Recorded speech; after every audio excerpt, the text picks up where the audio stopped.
Tunasoma leo Suratul Mumtahina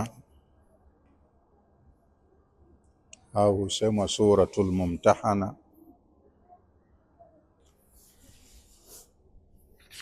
Ni sura ambayo iliteremshwa Madina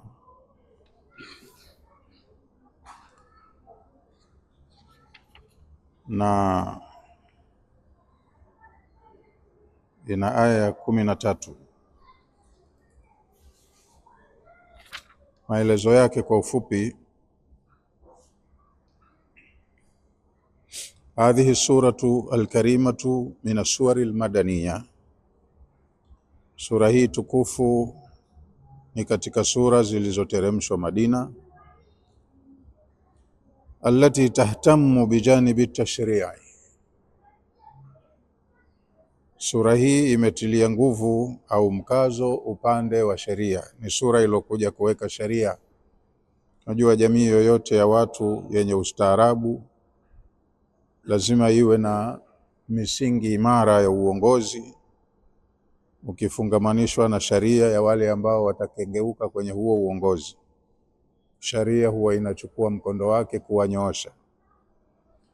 Kwa hiyo jamii ya Waislamu changa ya Madina ilikuwa inahitaji vitu vingi, ikiwemo hiyo sharia. Sura za Maka hazikuja na sharia wala ibada, lakini sura za Madina zilizokuja na sharia na maelekezo ya ibada. Kwa hiyo sura hii ni sura ya Madina, na katika mambo yake ya umuhimu imekuja kujikita katika kuweka sharia. Wa mihwaru surati yaduru haula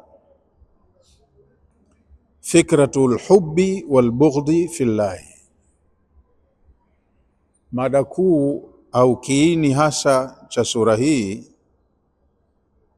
kimejikita katika fikra ya mapenzi na chuki kwa ajili ya Allah.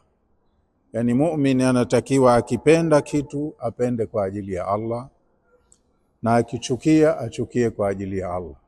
Anapenda kitu ambacho Allah pia anakipenda, na akichukia kitu akichukie kwa sababu pia Allah anakichukia. Isiwe kwa matamanio yake tu, hata kitu Allah anapenda yeye akasema mimi sikipendi na kichukia, atakuwa anakosana na muumba wake. Au kitu yeye anakipenda hata Allah anakichukia, yeye akabaki kukipenda tu, atakuwa anakosana na muumba wake. Kwa hiyo kwenye imani, kwa muktadha wa imani, muumini anatakiwa kupenda kwake na kuchukia kwake kukubaliane na ridhaa na matakwa ya Allah subhanahu wa ta'ala. Ndicho kilichozungumzwa kwenye sura hii. Huku kupenda na kuchukia kwa ajili ya Allah, alladhi huwa awthaqu ghura al-Islam, huu ni mpini imara wa Uislamu, kishiko madhubuti cha Uislamu. Waqad nazala sadru surati, aya za mwanzo za sura hii ziliteremshwa aitaban li Hatib ibn Abi Balta. Alikuwa anagombwa sahaba mmoja na haukukanushwa Uislamu wake. Si kwamba kaambiwa mnafiki au kafir, ni Muislamu mzuri, imani yake kwenye dini iko sawa, lakini alikuwa anapenda anachokichukia Allah na mtume wake, ndo akagombwa. Mhusika mkuu na sababu ya kushuka aya hizi ni bwana mmoja huyu sahaba muhajir, anaitwa Hatib ibn Abi Balta. Hina kataba kitaban li ahli Makkah. Huyu bwana yuko Madina, ni muhajir katika watu waliohamia Madina, lakini aliandika barua kwa mkono wake kuwaandikia watu wa Maka ambao ni Makureshi washirikina, ndio waliomfukuza mtume na waliosababisha Waislamu waambiwe wahamie kwingine. Kawaandikia washirikina, watu ambao hawana imani na mtume, hawana imani na Allah mmoja peke yake, hawana imani na Uislamu. Yeye kawaandikia barua, yukhbiruhum, kwenye barua yake hiyo anawahabarisha, anawapa taarifa, anawajulisha watu wa Maka anna rasula sallallahu alayhi wasallama, kwamba mtume sallallahu alayhi wasallama qad tajahaza lighazwihim, ameshafanya maandalizi makubwa huku ya kwenda kuwapiga vita, anawaendea watu wa Maka kivita. Kwa hiyo alikuwa anawataarifu watu wa familia yake, ndugu zake, jamaa zake, wachukue tahadhari. Bwana, mnakuja kuvamiwa kijeshi, na mimi ndugu zangu nawapenda, kwa hiyo mujue na mchukue tahadhari za maksudi. Mtu yuko huku kwa mtume, anawaandikia barua maadui wa mtume, na mtume kweli alishakuwa kapanga jambo la kwenda kuifanyia ile Maka. Kama dhakara taala, kama ambavyo Allah ametaja hukma muwalati aadaillahi, hukumu ya mtu ambaye anatengeneza mapenzi na maadui wa Allah. Wewe unasema unampenda Allah, lakini wale maadui wa Allah na wewe pia unawapenda. Sasa mapenzi haya yanakuja kujaje? Nampenda huyu lakini ana maadui wanaotakana roho, ila na hao maadui zake pia ninawapenda. Sasa unapendaje? Mapenzi gani haya?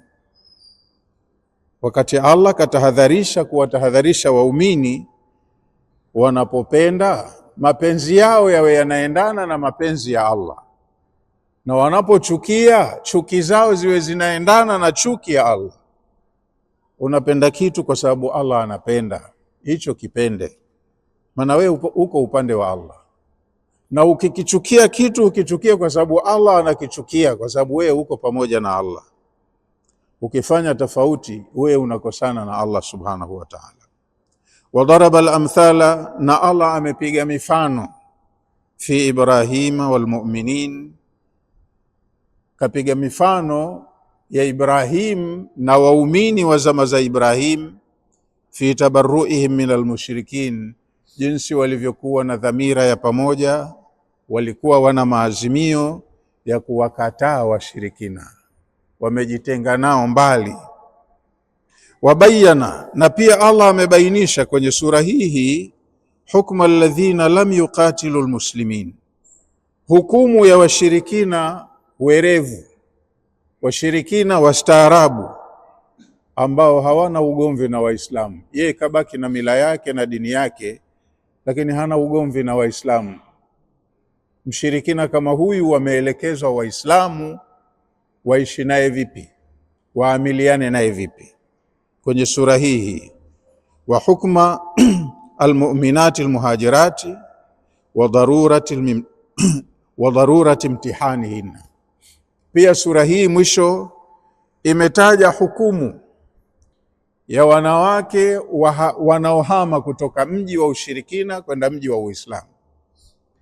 Waislamu wameambiwa watakapokuja watu kutoka kwenye mji wa kufru wanaingia kwenu kwenye maeneo ya Uislamu, wakadai kuwa wao ni wahamiaji wazuri, msiridhike tu na maneno yao ya mdomoni, wafanyeni mtihani.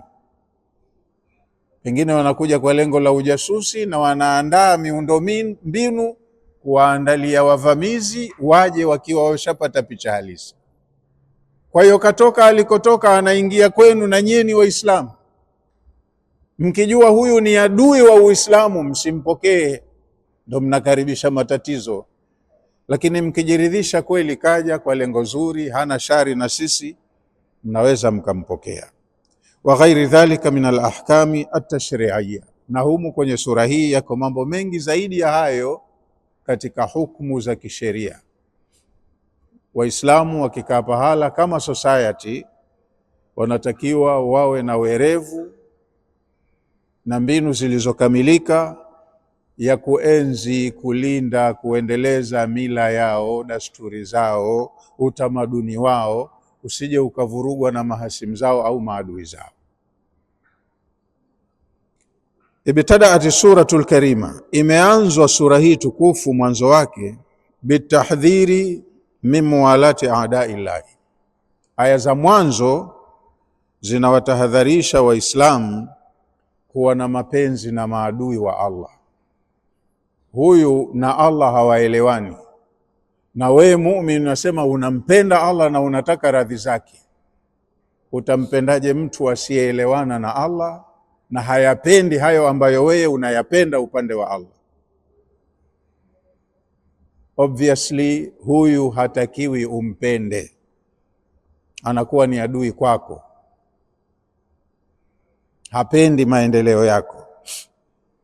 Wametahadharishwa Waislamu kwenye sura hii wasiwe na mapenzi na maadui wa Allah. Alladhina, maadui wa Allah ni wale ambao adhaul mu'minin, wamewafanyia maudhi mbalimbali waumini, hata tarruhum ila alhijrati, mpaka kwa maudhi yao waumini wakalazimika kuhama kwenye miji yao. Watarki diyari wal autani, wakaacha majumba yao, wakaacha miji yao ambayo wanaipenda na ambapo wamejiimarisha, wamewekeza. Mtu anashindwa kukaa, analazimika ahame kwa sababu ya maudhi ya maadui wa Allah. Sasa wewe mu'min, hawa ni maadui, hutakiwi kutengeneza mapenzi nao. Ya ayyuhalladhina amanu, enyi waumini, la tattakhidhu aduwi wa aduwakum awliyaa, msiwafanye maadui zangu ambao pia ni maadui zenu na nyinyi, msiwafanye vipenzi, msiwakunjulie nyoyo. Al-ayati, mpaka mwisho wa aya hizo. Bayanati suratu, sura hii imebainisha, anna alqarabata wannasaba wassadaqa, ukaribu katika undugu wenu, nasabu zenu za kuzaliwa au urafiki kwenye maisha, fi hadhihi alhayati, katika maisha haya ya dunia, lan tanfaa linsanu abadan yauma alqiyama, katu vitu hivyo havimnufaishi binadamu siku ya Kiyama. Haukunufaishi undugu wako na ndugu zako, wala nasabu yako ya kwenu ulikozaliwa haina manufaa na wewe siku ya Kiyama, wala urafiki wako na wale marafiki zako hausaidii chochote siku ya Kiyama. Wanafundishwa Waislamu hivyo. Haithu la yanfa'u linsanu illa al-imanu wal amalu salih, huko akhera siku ya Kiyama ni kwa hala ambako hakuna kitakachomnufaisha binadamu isipokuwa imani iliyotendewa amali njema. Kaamini alafu akapractice kile alichokiamini, amali zake zilizo ndani ya imani ndizo zitakazomsaidia. Upate msaada kwa sababu umekaa vizuri na ndugu zako, au umekaa vizuri na familia yako, nasabu yako, au umekaa vizuri na marafiki zako, hawaji kukusaidia chochote. Lazima uwe na imani iliyofungamana na amali njema, wewe ndo utakuwa mtu ambaye umefanikiwa. Lan tanfa'akum arhamukum wala auladukum yawma alqiyama, rahim zenu, uvyawa wenu na watoto wenu muliowazaa, hawa eleweni, hawaji kukusaidieni chochote siku ya Kiyama. Thumma, kesha baada ya hapo, darabatil mathal, sura hii aya zake zikapiga mfano, fi imani Ibrahim alayhi salam, kwenye imani ya Nabii Ibrahim alayhi salam, wa atba'ihi almu'minin, na wafuasi wake waumini waliomkubali kwa yeye ni mtume na wakakubali dini ya tauhidi, Mola ni mmoja. Hawa Allah amewapigia mfano, hina tabarra'u min qaumihim almushrikin, pale walipojitenga na wakaachana na mambo ya jamaa zao, ndugu zao washirikina. Kauchukua mfano huu wa Ibrahim na watu wake kwenye jamii zao, akauweka hapa kwa Muhammad na waumini wake kwenye jamii zao. Liyakuna dhalika hafizan likulli mu'minin ala iqtidai bi abil anbiya.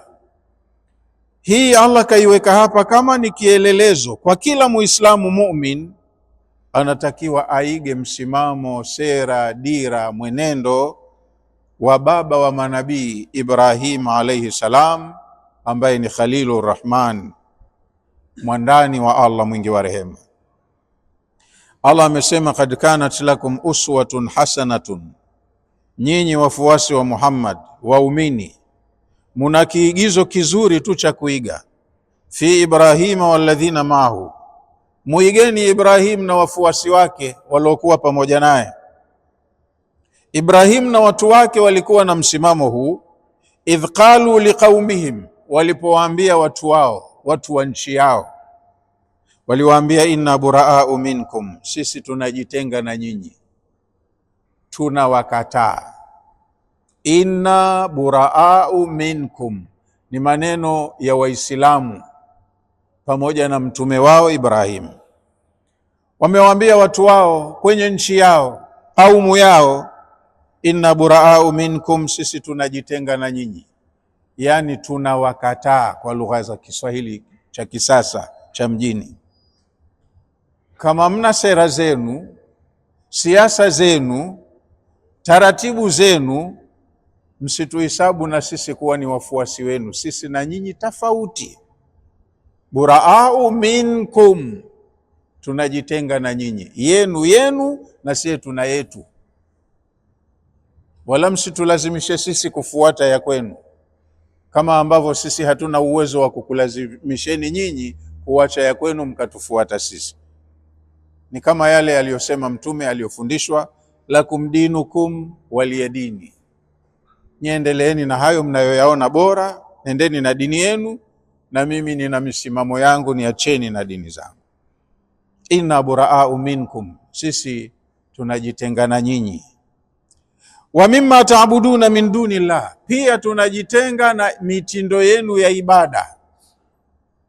Yani nyinyi mkijiita viongozi, mnaongoza watu wenu, sisi si katika wanaoongozwa na nyinyi, tunakukataeni. Tunajivua uraia.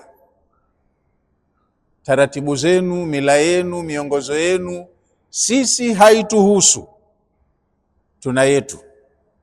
Wa mimma ta'buduna min dunillahi, tunajitenga na ibada zenu, mila, dasturi, mambo yenu ya kiibada, ya itikadi. Msihesabu na sisi kuwa ni katika waumini wenu, hapana. Kafarna bikum, tunakukaneni nyinyi, sio tunakukanyeni, tunakukaneni. Raia wanawakana viongozi wao, sisi nyinyi tumewakataa. Kafarna bikum, tunakukataeni nyinyi kuwa ni viongozi wetu, hatuchukui maelekezo yenu wala maagizo yenu wala miongozo yenu.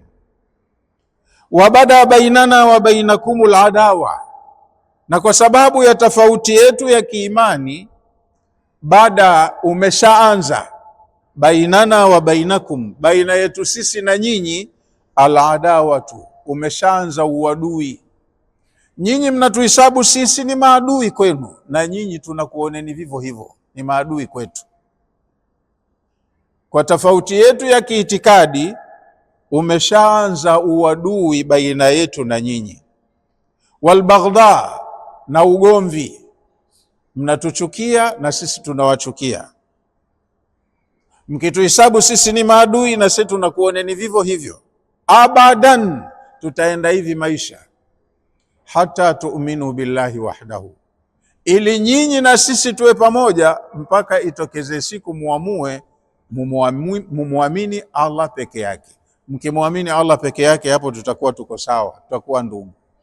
Lakini sisi tunaamini Mola mwenye ulimwengu huu mmoja, nyinyi mna miungu yenu mlotengeneza wenyewe, alafu useme tukae pamoja tuwe shirika, haiwezekani. Ni misimamo iliyomo kwenye sura hii.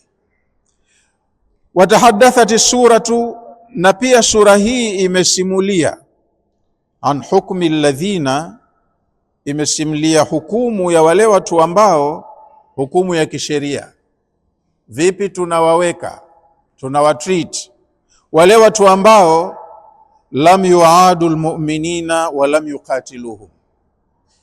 Kuna watu si waislamu na hawako tayari kusilimu, habari ya imani ya Mungu mmoja hawataki kuisikia, lakini ni wastaarabu. Lam yuadu almu'minin, hawawapigi vita Waislamu kwa sababu ya imani yao, hawawafanyii uadui, hawakai na Waislamu kiuadui, walam yuqatiluhum, wala hawawapigi vita kwenye dini yao. Makafiri lakini wanaenda na mambo yao, hawawataaradhi Waislamu kwa ubaya kwa sababu ya imani yao na tofauti iliyopo baina ya wao makafiri na Waislamu. Hawa hukumu yao kisheria ikoje? Imezungumzwa kwenye sura hii pia, pale Allah alivyosema la yanhakumullahu anil ladhina lam yuqatilukum fid din. Allah hajakukatazeni kuamiliana vizuri na makafiri ambao hawakupigieni vita dini yenu. Walam yukhrijukum min diyarikum, wala hawajakusababishieni kutoka kwenye miji yenu. An tabarruhum wa tuqsitu ilaihim, hajakukatazeni Mola wenu watu kama hawa kuwafanyia birrun, wema. Wa tuqsitu ilaihim, na kwenye miamala mufanye nao miamala kwa uadilifu. Anabaki na ukafiri wake, lakini ya kuheshimu kama ulivyo, na wewe umuheshimu kibinadamu, mtaamiliana vizuri. Innama yanhakumullahu wa hukmu alladhina qatalu almu'minina wa adhahum. Hukumu ya juu hiyo ni ya watu makafiri, lakini hawajatengeneza uadui na Waislamu wala hawawapigi vita. Allah ametuambia hawa hajatukataza kukaa nao kwa wema na kuwafanyia uadilifu kwenye miamala. Lakini pia Allah akaweka hukmu alladhina qatalu almu'minina wa adhahum, hukumu ya kisheria ya makafiri ambao wanawapiga vita Waislamu kwa sababu ya dini yao na wanawafanyia maudhi. Makafiri kama hawa Allah katoa kauli nyingine, kasema innama yanhakumullahu anil ladhina qatalukum fid din. Alichokukatazeni Allah ni kufanya urafiki na miamala na watu ambao wanakupigeni vita kwenye dini. Qatalukum fid dini, wanakupigeni vita kwenye dini. Tofauti yenu ya kiimani inapelekea msiishi kwa raha na hawa watu. Wa akhrajukum min diyarikum, wanatengeneza mazingira ya kwamba pakuchukieni kwenu, muhame kwenye miji yenu na kwenye majumba yenu. Wa dhaharu ala ikhrajikum, pia pamoja na wao ambao mko nao kwenye nchi yenu wanashirikiana na maadui wa nje. Maadui zenu wa hapo kwenu wanashirikiana na maadui wa nje hapo kwenu, ala ikhrajikum, kukutoeni kwenye mila, dasturi, utamaduni, na hatimaye hata mushindwe kuishi katika miji yenu, muondoke. Makafiri wenye chuki kama hawa, Allah hawa ndio aliotukataza kuamiliana nao. Waman yatawallahu minkum, na mtu yeyote anayewatawalisha makafiri wagomvi kama hawa akakubali fatua zao na miongozo yao, faulaika humu zalimun, hao ndio madhalimu wa nafsi zao. Muislamu anayepelekeshwa na kafiri alafu mwenyewe haoni asikia, akasema ndo kiongozi wangu, nampenda mwenyewe. Unampenda adui yako anakupeleka motoni, wewe utakuwa umedhulumu nafsi yako na Allah atakuchukia kama anavyomchukia huyo, maana huyu ni adui wa Allah. Wewe unasema unampenda Allah, lakini na huyu adui wa Allah unampenda pia. Allah anakuacha wewe na huyo unayempenda mwingine, yeye hujitoa, hakutambui na wewe pia.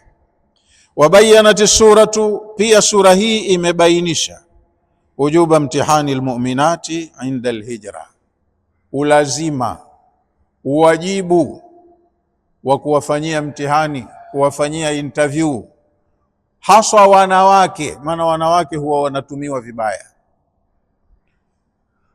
Allah kwenye sura hii amebainisha uwajibu wa kuwafanyia mitihani almu'minati, wanawake wanaokuja kwa jina la Uislamu wakasema tumesilimu. Inda alhijrati, wanapohamia kwenye miji yenu ya Uislamu, wakija wanawake kama hawa, munatakiwa muwafanyie mtihani, muproof nyinyi wenyewe wamesilimu kweli au wana mambo yao nyuma ya pazia. wa adami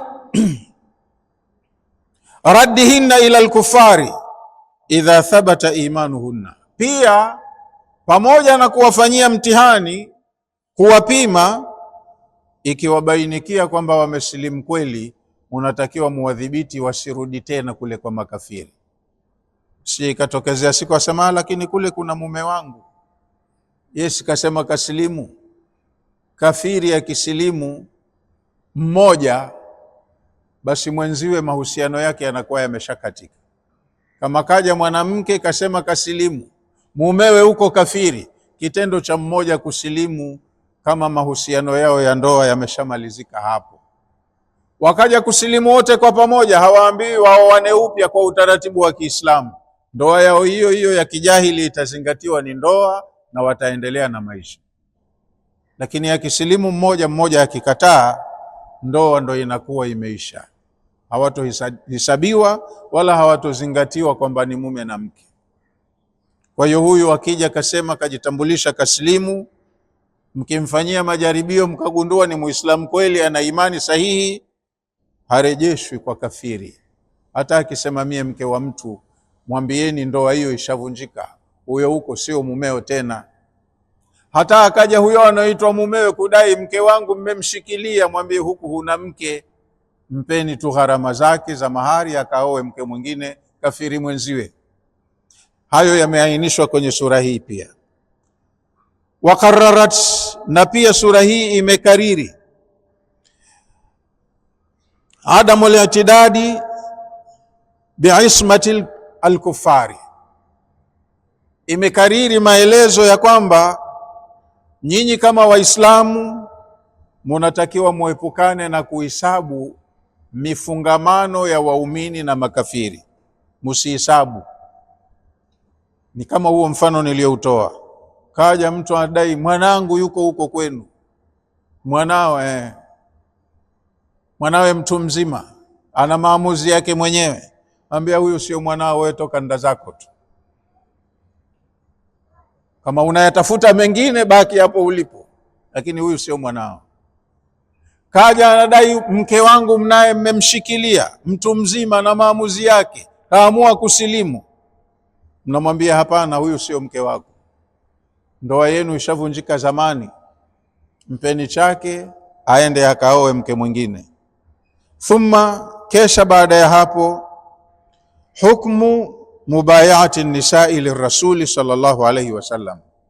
Aya za mwisho zimezungumzia hukmu ya bai'a, wanawake waliokuja kusilimu. Yoyote yule anayesilimu alikuwa anapeleka mkono wa bai'a, ni kama ahadi ya kiapo kwa Mtume sallallahu alayhi wasallam, nakubali kwamba hakuna anayeabudiwa kwa haki ila Allah, na ninakutambua wewe ndiye mtume wa Allah kwetu, nimekinai na ninakubali wewe ni kiongozi wangu. Kwa hiyo anatoa bai'a. Kwa hiyo kuna hukumu ya bai'a ya wanawake waliokuja kumbai Mtume sallallahu alayhi wasallam, wa shurutu hadhihi albay'a, na aya hizi za mwisho zimekuja kuweka sharti za hiyo bai'a. Ili akubali Mtume kupokea bai'a kwa mwanamke, kuna sharti kadhaa kashurutishwa yeye Mtume. Masharti haya uyazingatie wakati watakapokuja wanawake kutaka kukupa ahadi ya kiapo ya kwamba wamekubali kukutii. Ya ayyuhalladhina amanu, enyi mlioamini, idha ja'akumul mu'minatu muhajiratin famtahinuhunna. Hayo yamesemwa kwenye aya hizo hapo. Watakapokujieni wanawake wahamiaji, wametoka Maka kwenye mji wa kikafiri, wameingia Madina kwenye mji wa Uislamu, famtahinuhunna, wafanyeni mtihani. Lazima papatikane watu wenye skills za kufanya interview, wajiridhishe hawa kweli wanachokisema mdomoni ndicho kilicho moyoni. Na kauli ya Allah ilivyosema, ya ayuhan nabiyyu, ewe mtume mtukufu wa daraja, idha jaaka almu'minatu, watakapokujia wanawake wanaodai wameamini, yubayi'naka, wamekuja kukupa bai'a, ala alla yushrikna billahi shay'a ila akhiri alaya, masharti ya hiyo bai'a, waahidi kwamba hawatomshirikisha Allah, hawatofanya hili, hawatofanya hili, hawatofanya hili. Hayo ndo masharti ya kukubali kuwapa bai'a. Wa khutimati suratul karima, na imemalizwa sura hii tukufu, bitahdhiri almu'minin, kwa kuwatahadharisha waumini, min muwalati a'da'i llahi alkafirin. Waumini wametahadharishwa na kuwa na muwala na maadui wa Allah, makafiri. Ndo yale mapenzi yanayoambatana na taa. Usikubali kuongozwa na kafiri wakati yeye hana imani na Allah. Hili ndo la mwisho katika sura hii. Wametahadharishwa waumini wasiwe na wala na makafiri. Ya ayyuhalladhina amanu, enyi mlioamini, la tatawallau qauman, musiwatawalishe watu mkawafanya viongozi, mkaridhishwa na miongozo yao, ushauri wao, maelekezo yao, mkawapa nyoyo zao kwa mapenzi ya kukubali wanachokuelekezeni. Watu ambao ghadiba Allahu alaihim, Allah anakasirika nao. Nyie mnawapenda sawa, lakini Allah anawachukia. Musiwatawalishe wakamiliki nyoyo zenu mkafuata miongozo yao watu ambao Allah anawachukia. Qad yaisu min al-akhirah, sababu ya kuambiwa msikubali kutawaliwa na hawa hawalengi lolote katika yenye maslahi na akhira yenu. Yaisu, wamekata tamaa. Hakuna chochote cha akhira ambacho kafiri ni dili kwake. Huyu wewe ukimpa hayo mamlaka ya kwamba awe kiongozi, atakwambia mimi bwana, katika uongozi wangu sitaki kuruhusu kuveketi office kwa sababu ya kuswali. Na wewe unataka kazi yako na kiongozi wako unampenda, sasa bosi hataki ni swali. Sasa Allah aliyekuumba anataka uswali, usimisi jambo hilo. Bosi hataki uswali na unampenda bosi, unamsikiliza bosi, bosi hataki, basi uswali. Qad yaisu min al-akhirah, hawa makafiri mambo ya akhira yote hayamo moyoni mwao, wameyakatia tamaa, hawaamini hata moja katika mambo ya akhira. Na wewe unasema unataka uende peponi, unayataka ya akhira. Huyu hayaelewi, hata kuongoza kwenye lolote lenye mafanikio na wewe. Kama yaisa al-kufaru min ashabi al-qubur, walivyo makafiri hawa walio hai duniani, jinsi wasivyoifahamu akhera ni kama walivyo katikiwa tamaa makafiri waliokusha kuzikwa kaburini. Kafiri anaishi uhai duniani, haamini akhera, lakini siku akifa anaiamini akhera 100%, kama si zaidi, kafiri yoyote ule. Lakini maadamu kafa vibaya na ukafiri wake, ana uhakika wa 100% hivyo hivyo au zaidi, kwamba yeye nafasi ya kutubu au kuomba msamaha keshafungiwa. Si mtu wa kheri, hapati mafanikio tena. Kwa hiyo kafiri alokusha kuzikwa ana hakika yeye mtu wa motoni. Lakini kafiri aliyo hai, kwa sababu tu ya ukafiri wake, hataki kukupa fursa ya kufanya lolote la akhera, kwa sababu haamini hata moja. Kafiri aliyezikwa ana hakika haendi peponi kwa sababu kakosa radhi ya Allah.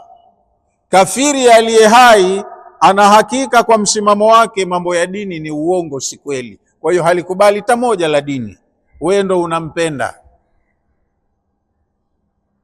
Kwa hiyo huyu kafiri aliye hai hatokuongoza kwenye lenye manufaa na akhera, kama ambavyo kafiri aliyekufa ana uhakika hana la kufanya, yeye akasamehewa na akenda peponi.